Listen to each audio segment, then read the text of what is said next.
still men out there. God damn.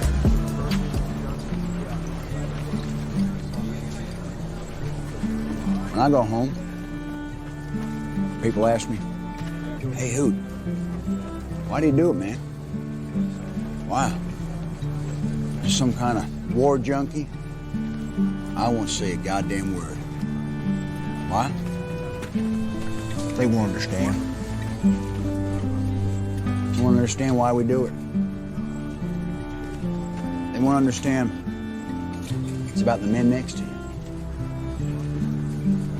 And that's it. That's all it is. Find us on the web at mbradio.us. I want to make it clear that the views expressed by our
Good morning and welcome to the DAWG Show, where we talk about all things cannabis. I am your hostess with the mostest, the Bud Bitch. My first guest is Miss Naomi Barrick Womack, and she is pushing the status quo one fact at a time. Naomi loves plants and she loves helping people. She is passionate about cultivating knowledge, and she is proud to serve as the Science Education and Outreach Manager for the Oklahoma Medical Marijuana Authority, OMMA. She has a background in cannabis education and cultivation. Her journey in the cannabis industry has been both fulfilling and inspiring. Welcome to the Dog House. Thank you for joining me this morning. Hi, thank you. Good morning. Nice and bright and early this morning. Get the coffee going, all that good stuff. I know that you work for the Oklahoma Medical Marijuana Authority. There's some things that you can talk about, some things you can't talk about. So I'm going to let you kind of guide the conversation. Oh, okay. I guess I'll just start by saying, but this talk today, nothing I say is representative of the agency. It doesn't represent their views or opinions. And so all of these things are from myself as an individual. So with that, I think we're good to go. Okay, I just wanted to make sure, because I've worn different hats before, and it's like, okay, well, in this kind of audience, I can't really be too political over here and so forth. So I just kind of wanted to get that disclaimer out of the way. Thank you. I appreciate that. So what class did you graduate from? What cohort are you part of? Class of 2023, so last year. So I'm just okay. You're mine. You're my peep. Hey, what's that's so funny how we just meet new people and it's like we were all there, but it was separated, whatever. Exactly. Exciting stuff. So what have you been doing since you graduated? Well, I went into the master's program right after I graduated with my bachelor's, and so I've been enjoying not being a student. And that's been an interesting road. You do 24 years of school and it's like, okay, how do I spend all of this free time I didn't know I had? So that's just kind of been, I think, maybe like a character development of my story of like, okay, what do I do now? I can actually engage in my personal interests and hobbies. And at first, for a few months, I was literally just like, I don't know what to do with all this time. And so just kind of learning how to enjoy what I enjoy again, it's what it seems like. Wow, but you're really hitting the ground running as the director of the Oklahoma Medical Marijuana Authority. That's fantastic. That's exciting stuff, Naomi. Good job. Oh, thank you. And I'm not the director. I work in I work in our science department. No, that would be I don't know that Should they would, be. No. I don't know that they'd give me that job. But no, I work in the science department of the agency, so I am really happy in that little pocket because that's all I get to focus on all day, every day is the science of cannabis and how it applies to the people who consume it, and then all of the different nuances of just regulations and things like that, and how understanding the science should impact how we view the plant itself and our operators, licensees, all of those things. So I'm happy Wonderful. it just focusing on that. And having a Master of Science in Medical Cannabis Science and Therapeutics, you were a shoo-in. What did people think of whenever you applied for that position? Or did they make that position for you? So the current position I'm in, well, the history is pretty interesting. So I was working in the industry before I went to work for the agency, and that fall was whenever we started our first year of the program, so 2021. Yeah. And I was working in a dispensary at that time. And that summer before, I attended a ton of cannabis association meetings and was doing my best to stay on top of the new rules and regulations that had just came out. And that was right when this large unity bill came out. And so operators were just trying to figure it out. And my owner sent me to the meetings to help. Like, I really don't know. Anyway, so worked in the industry for a bit, and I just felt as we're going through the program, we're getting so much good information. And I'm like, I really want a broader audience than, our consistent, loyal, patients that are coming in. Like, they're great. We're happy to educate them. But I personally feel like this responsibility to use this information in a way that can reach a broader audience. So just kind of going back and forth, working in the industry, and then having some connection to the rules and regs, and being like, I just feel like there's a disconnect here. Like, the messaging, there's just a hole, and we need a bridge. And so Yes. that was kind of, my thought process when applying. I applied with a administrative assistant position. I had just graduated my undergrad, so I really didn't have any professional experience at the time. So I got in and I just started making like a PowerPoint lunch and learn series, and I would just show it to people like, hey, can I present this to staff? Or we'd be learning something in class and I would start writing it on the whiteboards like, hey, check out what I'm learning in class, because we have some downtime, because I was an administrative assistant, so I didn't always, and then eventually just got to the point where it's a new agency, so things were changing and moving and adjusting. And so anytime I was like, I see an opportunity to just kind of pitch something. So I'd be like, hey, this is my background. This is what I can provide. Please, like, let me do that as my job here. It'll benefit you all. Just let me do it. And so I did that twice. And then the second time was how I got this specific position in the science department. And I feel like I found my home in the agency there. Because it's just been great. And, the people in that department, they have, science backgrounds. And so I can sit and talk to them about this, and they're excited and they understand, which is really helpful. And then we can work through problems, work through new discoveries together. And so that's just been really, really exciting. Wow, I love that story. I'm so glad you got to share that because I can relate with so many of the points you just made there. And just kind of muscling your way in, kind of nuzzling your way in. I love that. That speaks to your character and your resiliency and your tenacity. Thank you. Oh yeah, it's a trait. That's for sure. So I follow you on LinkedIn, and I see you doing these wonderful teaching symposiums. That's part of your job, is to do outreach with the public. Mm-hmm. Yeah. So we're still figuring out how to do. We're doing like mini experiments, is what it seems like, just trying to see how much engagement we can get with the public. And my first one was actually a veterans roundtable. Oh my gosh.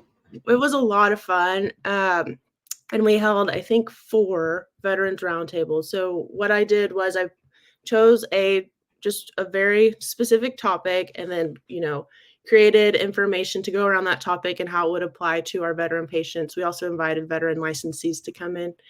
And it was a learning experience for sure, especially, we being in school and being in the cannabis industry, like, you understand there's the difference between state and federal. And so just seeing firsthand how those affect veterans. And then the state, like, our agency is like, unfortunately, like, we can't move forward because of this federal guideline followed by the VA. And it's like, we hear you, and we want to help, but like the barriers are just ridiculous. And so I got to know a lot of our veteran patients. There were a few consistent ones that came in, and they were great. And I just appreciated them taking the time to get some FaceTime with us and tell us what's going on. Because, if we don't know what's going on, then we can't talk about it or be aware of it. And so it was nice to learn kind of what those barriers were for them, and creating those relationships and just getting to know our patients better and our veteran patients, and just hearing their stories. I guess it was bittersweet in a way. It's like, oh, I'm so happy that you have this available, especially here in Oklahoma. There's just a lot of access for veterans. It's not, in the most convenient way, but there is access compared to a lot of other states. But it's just nice to know that, there's this one guy, he's amazing. What he does is he does fundraising year round to help pay for veterans to get their cannabis license, patient license. And so all year long, they're doing fundraising. And then, if someone comes to him, hey, I want my license, he's like, okay, we got you. And they just, cover them. And so just learning. That's awesome. Yes. And learning how they're supporting each other during these times, and just trying to figure it out, getting involved in the politics of it, talking to their representatives. I think veterans understand how government works a lot more than the general public. So they tend to have the right avenues or take the right actions when they want change. And so that's also really encouraging to see. Oh, Miss Naomi, you are wonderful. And as a veteran myself, I just want to extend my gratitude. We do appreciate our advocates out there fighting for us. I'm going to take a really quick break. And when we come back, we're going to talk to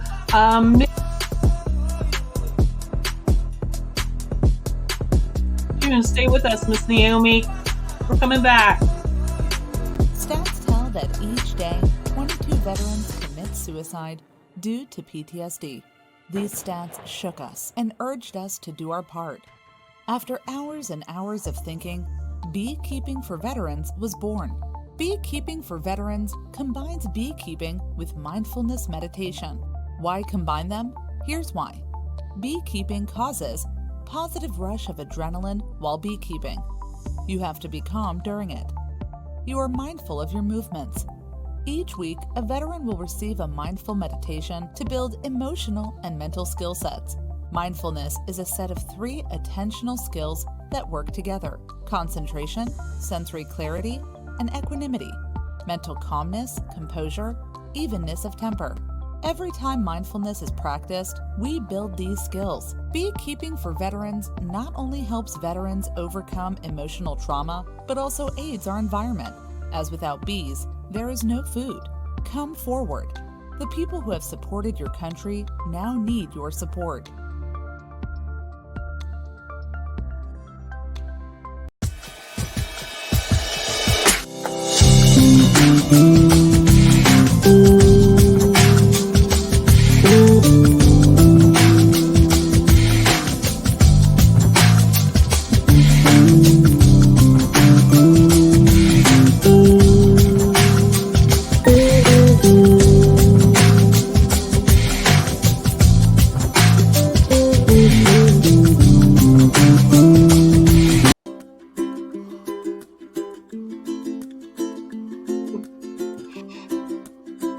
And welcome back, folks. My next guest is Miss Faye Berger Mitchell, who is a registered and licensed dietitian. She earned her MCST degree in 2022. Faye is taking the skills and knowledge she acquired in her nutrition private practice consulting career and is applying them in the cannabis space. Being passionate about the medical benefits of cannabis, she started a new business, Faye Canna Consulting. How exciting to provide cutting-edge medical cannabis education through her writing, individual coaching, speaking, and educational events for patients, allied health professionals, and consumers. Welcome to the Doghouse, Faye. Thank you so much. I'm really happy to be here this morning. How are you? Had a couple little hiccups this morning. I had my fingers crossed for you, girl. It was just the Chrome thing. I just had to transfer over to Chrome, so we're all set. We're good. Awesome. So, what have you been doing since you graduated? That's what I've been asking everybody. So you were a year ahead of Naomi and I. So you are 2 years. You were the first ones, weren't you? No, I was the second cohort. Okay, second cohort. Okay, so that makes us the third one. Yeah. Okay, that's cool though. I mean, what have you been doing since you graduated, lady? I'll tell you, I when I first went into the program, and I live in Maryland, so it splashed the news everywhere when they first started the program. It was everywhere, and all of my friends texted me or sent me the link and said, "This is for you. You've got to do this. This is for you," because they knew that I was, passionate about medical cannabis. I was actually working at a dispensary at the time, or I was about to work at the dispensary because I had found medical cannabis that helped myself after a surgery. I had some complications. I lost weight, and medical cannabis helped me gain my appetite and gain my weight back. So I couldn't get my act together. It sort of was very short lead time for the application process. So I definitely couldn't get my act together for the first cohort. And I worked a year in a dispensary. And then I sort of applied for the second cohort. So unfortunately, we were during the pandemic, so we didn't have as many in-person symposium as others. But anyway, I had not been in school for many, many, many, many years. So I was a little scared, I hadn't been in school for 40 years or something, or more. 40, maybe something like that. Anyway, so I was like, this is cool. This is a no-brainer. I'm going to get out. I'm going to hang up my shingle, and I'm going to start consulting with patients, etc. Well, it's going a little bit slower than I had originally thought. I have been able to speak to some chapters of the Academy of Nutrition and Dietetics. I'm a member of the large organization, and I will go to chapter organizations and teach dietitians about medical cannabis. And there are a lot of implications in various diseases that affect that nutritionists see people in, like particularly gastrointestinal disease disorders, and even cardiovascular. There are some drug interactions, and so I've been able to do that. I also spoke with a local psychotherapy group. They just wanted to know about it because their patients were coming in and asking about it. And that's kind of what I hope to do, is continue to reach some of the physicians, because basically their patients are using this medicine, whether they like it or not, whether they approve of it or not. They need to know what to ask their patients. I mean, one example I give is that a lot of times cannabis is listed with alcohol and illicit drugs. And I think we need to ask about it under the supplement section of the intake form, not under the drug section of the intake, because that will allow patients to realize that they're non-biased and they can open up about that. So I'm trying to educate doctors as much as I can. I've done some writing. I did some writing for CRX magazine, Cannabis RX magazine. I did my first gig out of college was a research-based paper. I was like, what did I get myself into here? After weeks of paper. So I did some writing for that, and I've done some blog posts for another company. But the cannabis industry is a little wacky right now because the regulations are all over the place. They're changing all the time. And quite honestly, resources are being poured more into the recreational market than the medical market. And so the things are drying up. The jobs and opportunities seem to have dried up a little bit. Now, I need to go pound the pavement a little bit more, and I do plan to do that. And I do think slightly political, but there is talk about federal legalization. And as a matter of fact, I'm involved with an organization called Americans for Safe Access. And if you're, yeah, I don't know if you are, but if any of our veterans, and thank you for your service, by the way, can join and help advocate, they're an amazing organization, and they're right in DC, so they're here. And supposedly the Department of Health and Human Services should be coming, they've tasked them with coming up with regulations to get it, it's going to be rescheduled and not descheduled, meaning it's still going to be considered a drug. I know a lot of people think it should be descheduled, so that it's legal across the board. But honestly, if we reschedule it, that will allow for the medical field to open up a little bit more. That will allow for research, I think. That will allow us to figure out dosing. I just think in all of the states, it started out medical. I mean, it started out, medical. So it's a step in the right direction while things get figured out about, there's a lot we don't know about cannabis. There's a lot we know, but there's a lot we don't know. So as much as I think that it needs to be like legal across the board, I do think with the government involved, this is a good step in getting us more medically into the program. Doctors will now be not so afraid to talk about it, and patients will be less afraid to tell their doctors that they use it. So I've been doing some work with them, and it's a great organization to join. I think they have a veterans discount. It's not expensive at all, and they need all the support they can get. So, I've been just sort of spreading the word, but since I haven't been getting a lot of paid good gigs, I should say, I basically decided to use my knowledge and my degree to the good of humankind. So people don't really want to pay for, they've already paid, if you're a medical patient, you're paying the state to become to certify that you're a state resident. You're paying a doctor to certify you that you're eligible for medical cannabis. And then people are like, so why should I come pay you? And they should, because the truth of the matter is the doctors, a lot of them I call pot docs. They're kind of like factories, they take a 15-minute appointment, they ask the patient what's wrong with them, and they sign off on their card.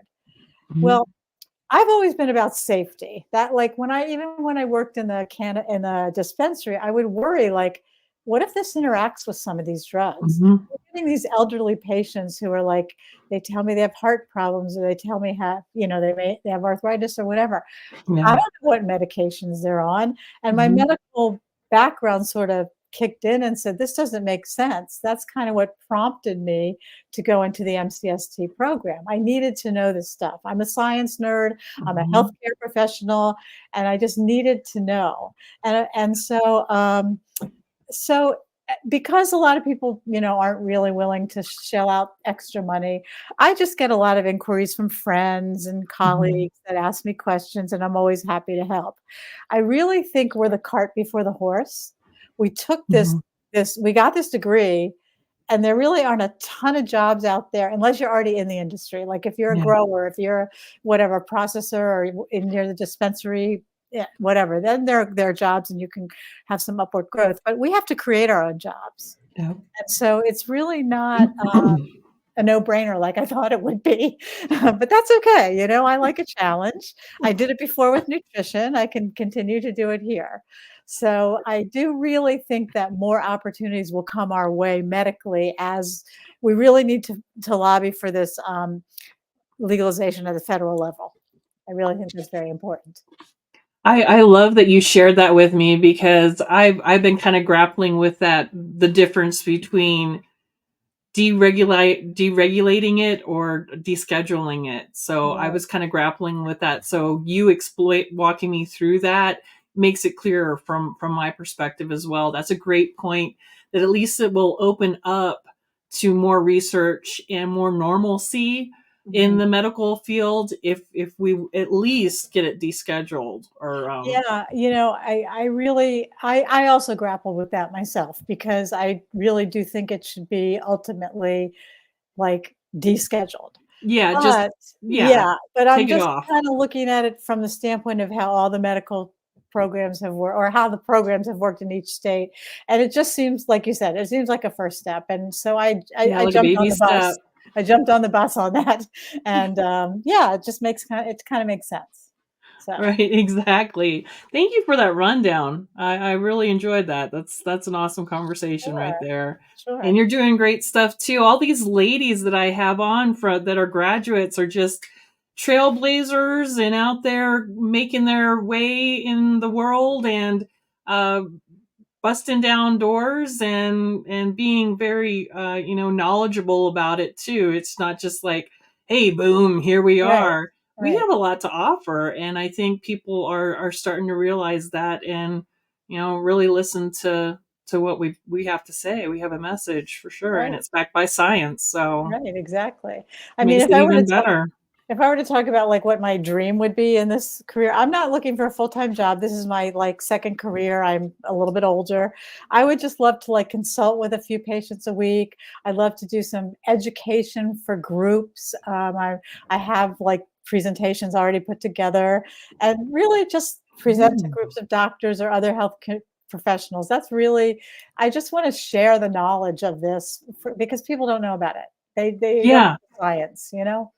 Yeah, absolutely. I'm with you on that. And my door is always open. If you want to shoot me some videos, like even if it's just a little 3-minute clip, I can run it during Okay, this commercial time or something.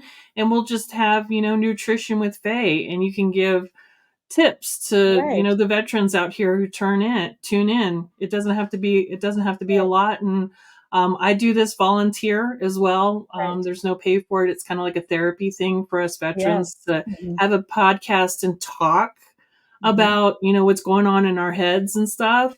So I'm with you. I'm vibing with you ladies so well. Right. I am going to take a quick 5-minute break. When we come back, we're going to do a round table. So we're all going to be at the table. Let's talk.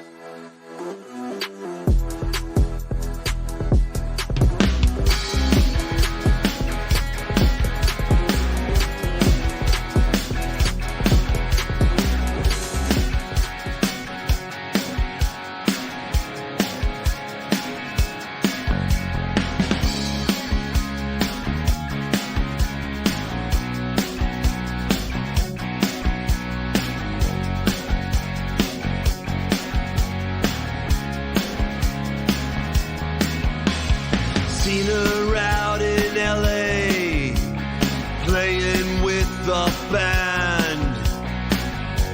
In Carolina, dancing on the sand.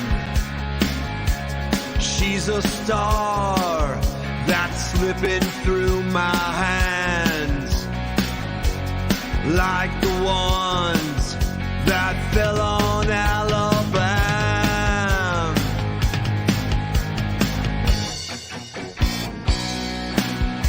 She's red, white, and blue. Red, white, and blue. She's my kind of girl, 'cause she's red, white, and blue.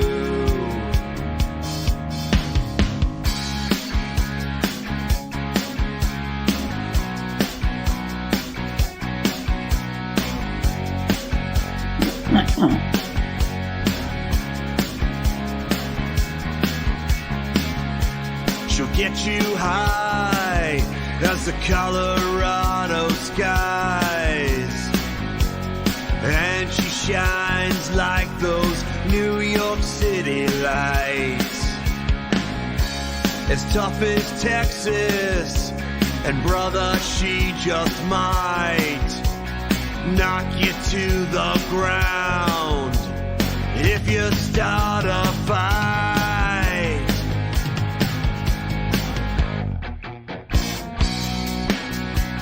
She's red, white, and blue.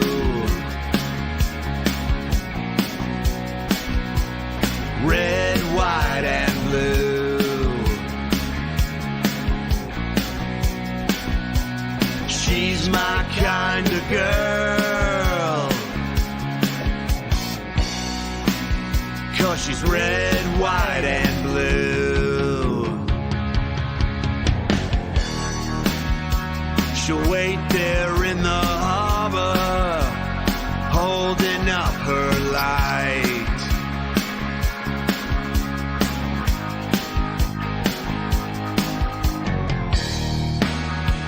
She'll bring a fallen soldier home underneath her stripes.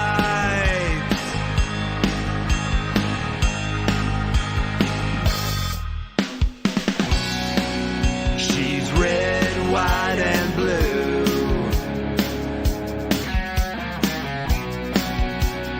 Red, white, and blue. She's my kind of girl, 'cause she's red, white, and blue. She's red, white, and blue.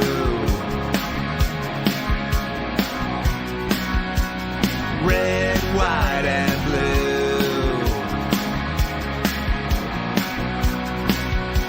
She's my kind of girl, 'cause she's red, white, and blue.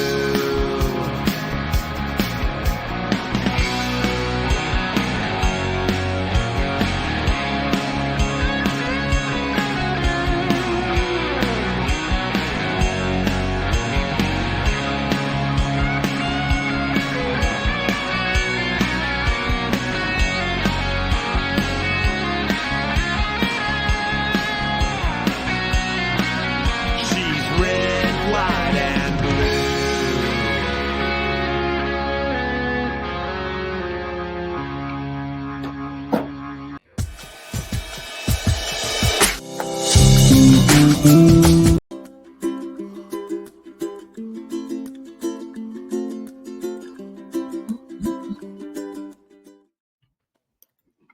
And we're back, everyone, with my special guests.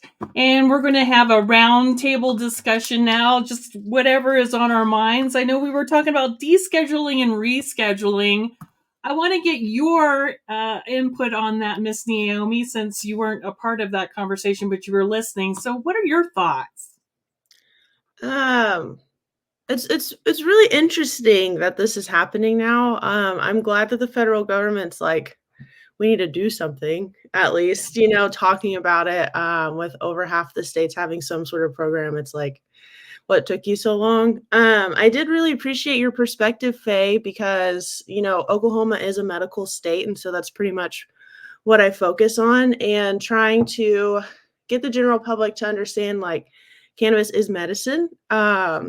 Is really, it can be difficult at times because they don't have the background in science to understand all the implications. And so I really appreciated your perspective. But I think in general, I support descheduling, but I'm on the same lane of like, the federal government has to take its steps. And if this is a step, then, let's see what happens. But also with that, I know during the process, once the DA or the AG, whoever makes the final decision, they're going to go through rulemaking, and there's a public comment period. So I think that's kind of where, our program, people from our program or other advocates or, people that support the industry can really have a say in what that looks like. And so that's kind of where I'm at. I'm like, okay, let's just see what happens. If it moves to Schedule 3, then, we'll have the opportunity to share our input on their rules and regulations. And so just kind of trying to figure out what that process looks like. I printed the whole, I don't even remember how many pages it was of the HHS recommendation. And I'm like slowly making my way through it because I'm like, I want to understand, what information they're using and how they came to this conclusion just themselves, because I don't know anybody from our program that's, looked at, was a part of that project. And so, where are they getting this information, and what it is? So that's kind of where I'm at. I'm like, we'll just see how the federal government does this and provide input when it's, the opportunity presents itself. But ultimately, I'm on the let's deschedule, make it available to everyone route, because Right. That's really Exactly. cool. I have not seen those HSS guidelines. Could you send me a link for that? Because yeah, I'd love to look through that. I mean, I'm in the state of government land here, living in Maryland, and that's the other thing, we want federal employees to be able to use it as medicine. Mhm. And I have so many friends who are federal employees because I live in the DC metro area, and there's a lot of federal agencies around us. And so many of my friends are like, oh, I'm waiting till I retire and then I'll be able to use it. I mean, and my friend wanted just to use a cream, and he's a very, rule follower. He works for the government. He worked for the Department of Defense, and he went to the human, the people who are in charge of employees. I'm blanking on them, and they just said, don't do anything. So Mhm. it's really important. So yeah, it's really hard to kind of figure out which way to go, but we just need to let them do their thing and then see what happens, right? Yeah, exactly. Because I'm thinking if it's totally descheduled and it's, off the table, there's no, stigma about it. It's no longer a controlled substance. And then,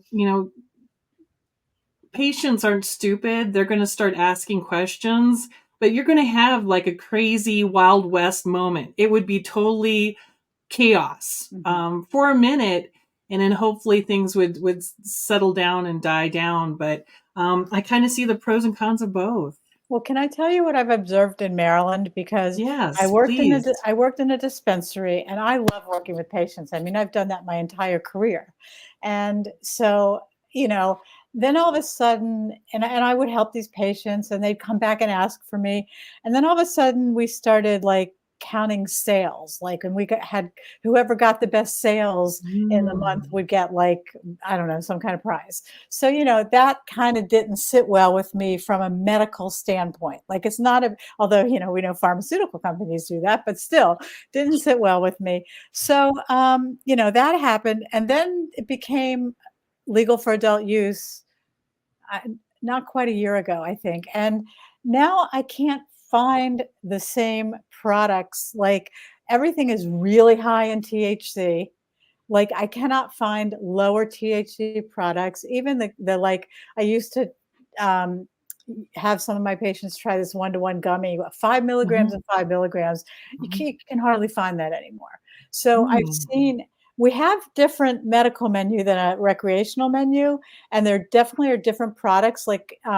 Only patients can get tinctures in Maryland, but it's still getting harder to find the microdoses or even find doses where they can titrate up.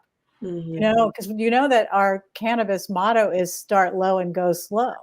Yeah. And so that's kind of where I guess I've seen what's happened.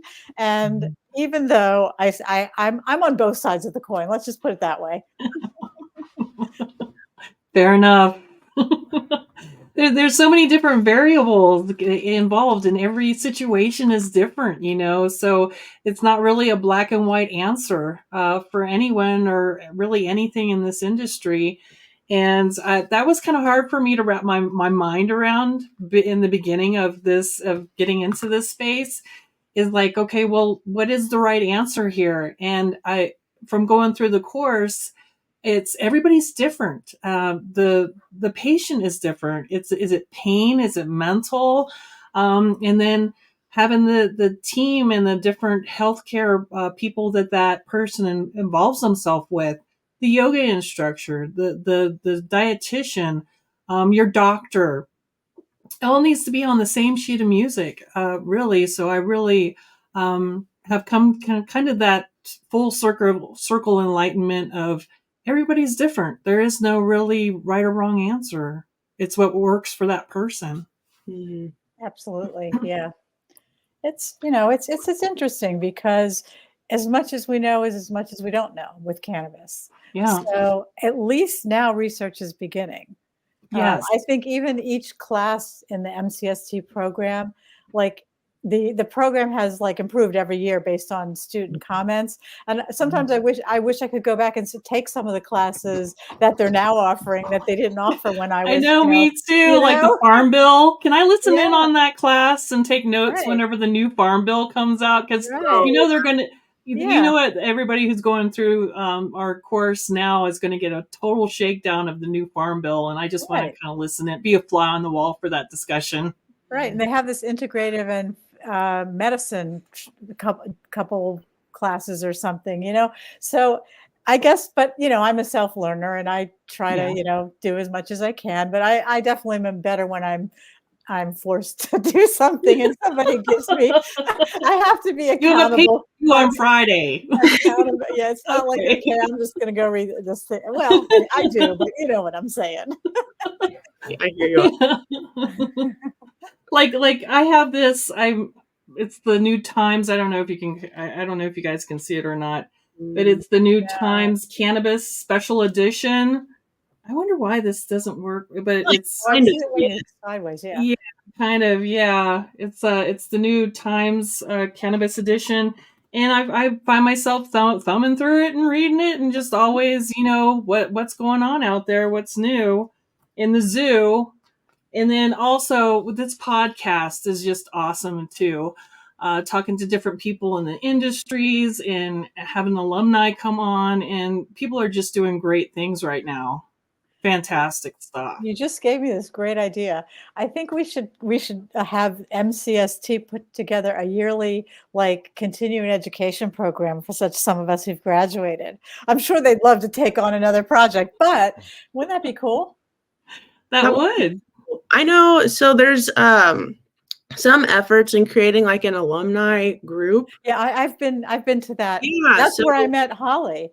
Yeah. Okay, sweet. So yeah, I think that might be kind of what we're moving toward, or at least offering something like that. I don't know if an alumni group would be able to provide actual CMEs, because the process to be able to give those is insane. But well, that's okay. That's like everything else in the cannabis space. Just to be knowledgeable. But yeah, that's great. Yeah. So.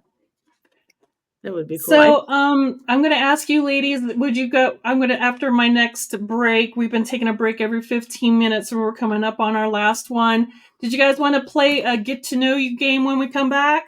Sure, I'm game. Sounds good. Let's play a game whenever we get back, and stay tuned.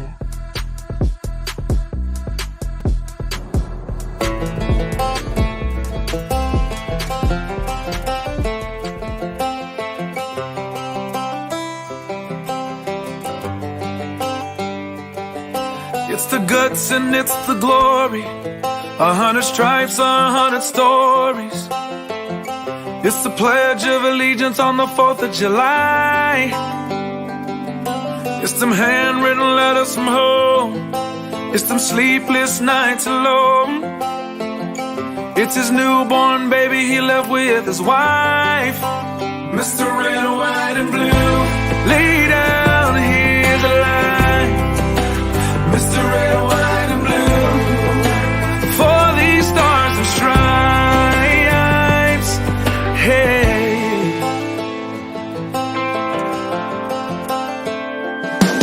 From the fields of Indiana to the swamps of Louisiana, to the golden coast of California, Uncle Sam's the only family he's got. His purple heartbeat won't stop, and his 18th birthday was the day he was born. Mr. Red, White, and Blue, lay down, here's the line. Mr. Red, White, and Blue, for these stars and stripes. Mr. Red, White, and Blue, stand on the front line. Mr. Red, White, and Blue, pay the ultimate price. Oh.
back, everybody. We're going to play a get to know you game with the ladies here to get their perspective and insights on different things. We're going to start with you, Faye.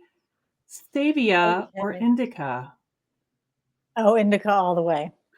I'm like I have this theory. I'm type A, and people who are type A and like, well, now they're so all over the place with the terpenes. That's a whole nother story. But it stops the like chatter in the brain. Thank you. Yes. I'm with you on that one for sure. Miss Naomi, same question, stevia or indica? So I'm like a hybrid person. I like a good mix. And in all reality, I've been looking at my COAs and I'm like, every strain I like has CBG in it. And so I'm looking, I'm looking for that's things. Crazy. Me too. Yes, I'm looking for things with CBG. I don't know what it is, but it's just, it just makes the experience so much better for me. Interesting. Oh my gosh, we're like twins or something. Yeah, me too. Absolutely. Do your states, I don't know, I question, my state, it's on the label of the cannabis product. Do your states have it on the label? Like the COA? Yeah. Mm-hmm. I think ours is like terpenes and cannabinoids. Mm-hmm. I don't know that we like require it, but I know that not on the label at least, but I know some like operators will put it like a QR code that's really easy to scan. Oh, cool. All right. Sorry. Yeah, I have a CBD like little company on the side, and we have CBG and we have CBN, and it's not required here in Wyoming that we have the QR code with the COAs, but I have it. I mean, and it's only a matter of time. If you're doing it right, there shouldn't be any shame in your game, right? Right. Agreed. And we advise people to go for, tested products. So, Yep. And I put a little pamphlet out too, a little bit of information with the product. We have it in a little. Yes, exactly. Stars. Exactly. Send the standard. Yeah. Yeah. Okay, so wake and bake or evening chill, Miss Faye? Well, evening chill. It's interesting. I don't really use cannabis as much as I used to, just for various reasons, but definitely evening chill. Definitely. Although I've had back in the day, I was both. I love it. Awesome. Miss Naomi, same question. I'm an evening chill gal, but I do take, so I'm venturing into the like compounds. And so I take like a beta caryophyllene tincture in the mornings just to get my body right. And then when I come home, I'm like, all right, let's chill. Netflix and chill, right? Get those pajamas on, get those sweats on, order a pizza. Yes. And evening glass of wine. Yes. And then I'm going to bed and, I'm going to get some great sleep too. Exactly. Wake up all refreshed and ready to go. So, Miss Faye, edible or smoke? Smoke. I know it's not as good for you, but I feel like I can control it more. Yeah. And, I also have digestive issues, which is the reason that I, got into cannabis primarily, although I was no stranger to cannabis before medical cannabis, I have to admit. But I'm not, some of the ingredients and whatever, although I do think there are good ways to use edibles, I just like to be able to control it, just take a very small amount and I'm done. Perfect. I love that. I love that explanation. Miss Naomi. Faye and I are like 3 for 3 right now because I'm also into smoking. I think it's the same thing. You can titrate better. And I don't know, it's a part of the culture and it's just like a whole thing. Satisfying, right? Ready, whether it's a whole ceremony. You have to get it ready and so it's nice and you just smell the flower and track the plant. So I prefer I love it. I love it, ladies. You guys are awesome. Hemp or cotton, I know the answer, but just for conversation's sakes, because I'm also a hemp farmer. Hemp or cotton, Miss Faye? Oh, hemp or cotton. I guess I'm going to say hemp. I mean, it's what we, it's what we do. It's interesting because the Farm Bill also affects a lot of nutrition programs. So Really? like I Oh, look yeah, at it it does. from a couple of angles, yeah, agriculture and that kind of Yeah. thing.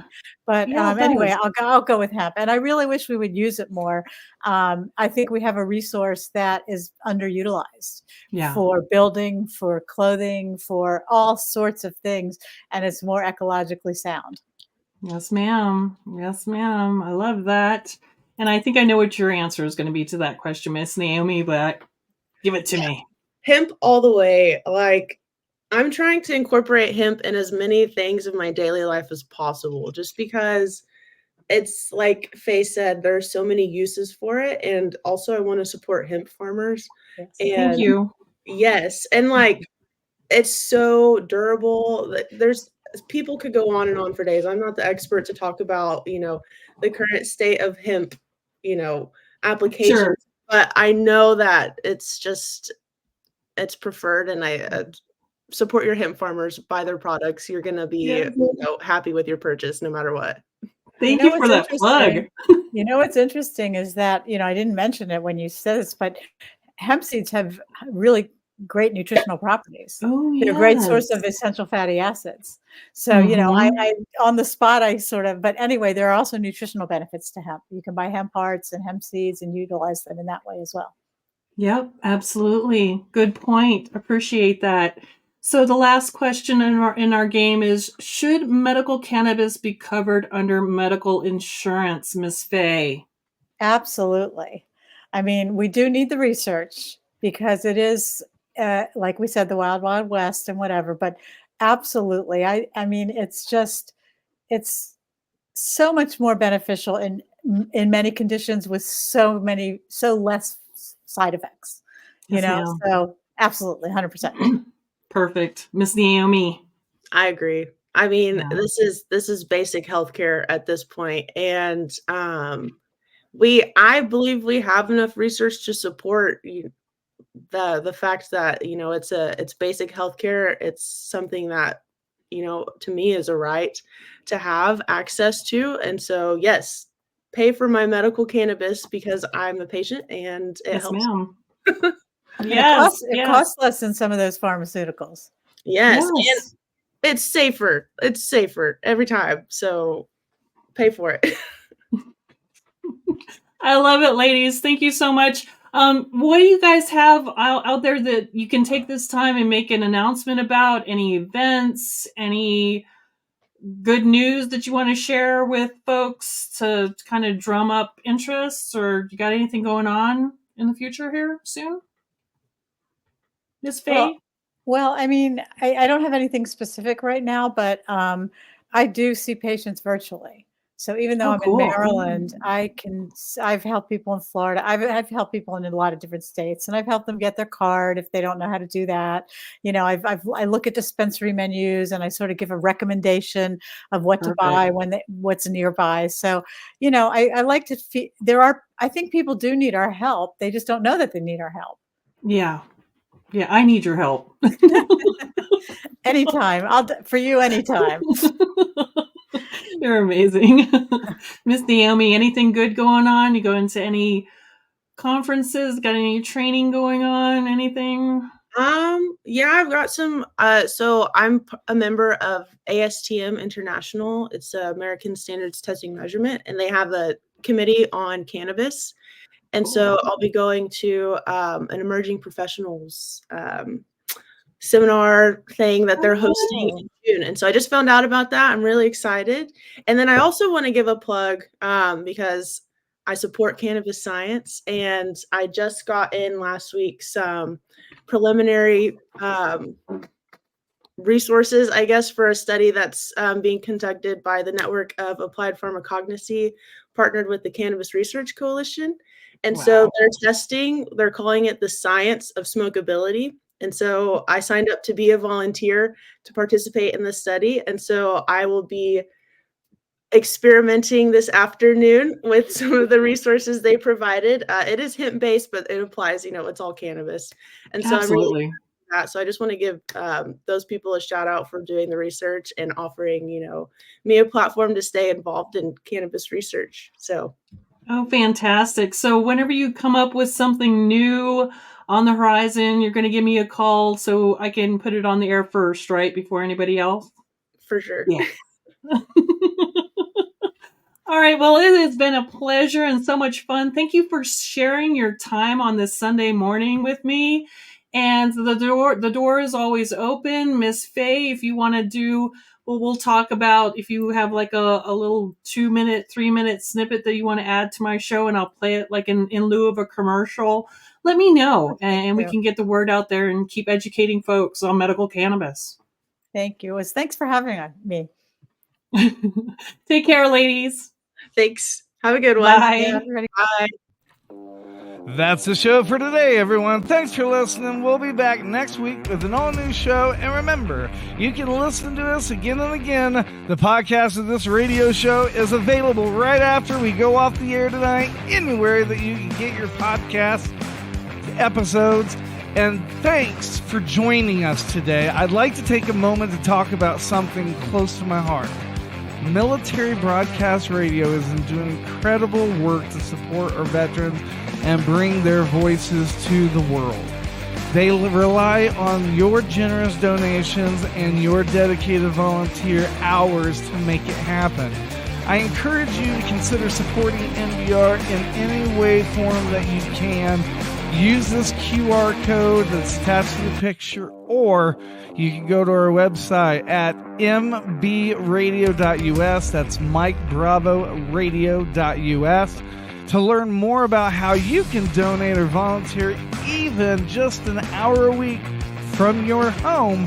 Help make a difference in the lives of our veterans, because once again, we're all here for you and not for us. We're giving our veterans a voice.